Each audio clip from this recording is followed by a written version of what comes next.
आज हम भारत में सबसे महत्वपूर्ण संवैधानिक नियुक्तियों में से एक पर गहराई से विचार कर रहे हैं। भारत के मुख्य न्यायाधीश सीजेआई का पद। हमारे देश की न्यायपालिका ने हाल ही में एक बड़ा बदलाव देखा है, जिसमें जस्टिस सूर्यकांत को जस्टिस बी.आर. गवई के उत्तराधिकारी के रूप में 53वें सीजेआई के रूप में नियुक्त किया गया है। यह सिर्फ एक नियमित बदलाव नहीं है, यह हमारे लोकतंत्र में कानून के शासन के लिए एक गहरा क्षण है। अगले 20 मिनट में हम इन विषयों पर चर्चा करेंगे और जानेंगे कि नए सीजेआई जस्टिस सूर्यकांत कौन है, इस महत्वपूर्ण नियुक्ति की संवैधानिक प्रक्रिया क्या है, इस भूमिका के लिए आने वाली अपार शक्तियां और जिम्मेदारियां क्या हैं, उनके कार्यकाल में कौन सी चुनौतियां और अवसर उनका इंतजार कर रही हैं। आइए उस व्यक्ति से मिलकर शुरुआत करें जो अब देश के सर्वोच्च न्यायिक पद पर विराजमान है। जस्टिस सूर्यकांत को अब आधिकारिक तौर पर 53वें मुख्य न्यायाधीश के रूप में नियुक्त किया गया है, जिन्होंने 24 नवंबर 2025 को कार्यभार संभाला है। 1962 में हरियाणा के हिसार में जन्मे जस्टिस सूर्यकांत का सफर समर्पण और उत्थान का रहा है। उन्होंने हिसार की जिला अदालत में अपना अभ्यास शुरू किया और फिर पंजाब और हरियाणा उच्च न्यायालय चले गए। उन्होंने हरियाणा के महाधिवक्ता के रूप में कार्य किया और फिर 2004 में पंजाब और हरियाणा उच्च न्यायालय के न्यायाधीश के रूप में पदोन्नत हुए।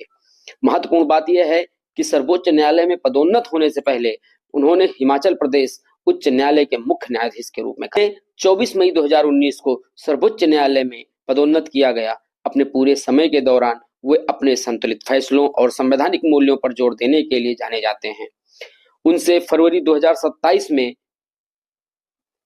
उनकी सेवानिवृत्ति तक लगभग 15 महीने का कार्यकाल रहने की उम्मीद है।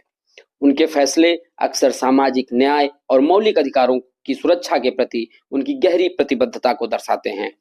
उच्च न्यायालयों और सर्वोच्च न्यायालय में उनका अनुभव उन्हें न्यायपालिका के लिए एक अत्यंत योग्य नेता बनाता है।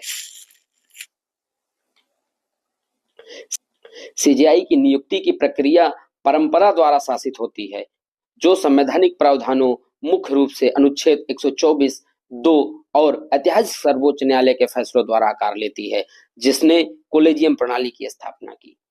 नियुक्ति का आधार वरिष्ठता की परंपरा है। भारत के निवर्तमान मुख्य न्यायाधीश सर्वोच्च न्यायालय के वरिष्ठतम न्यायाधीश का नाम सुझाते हैं।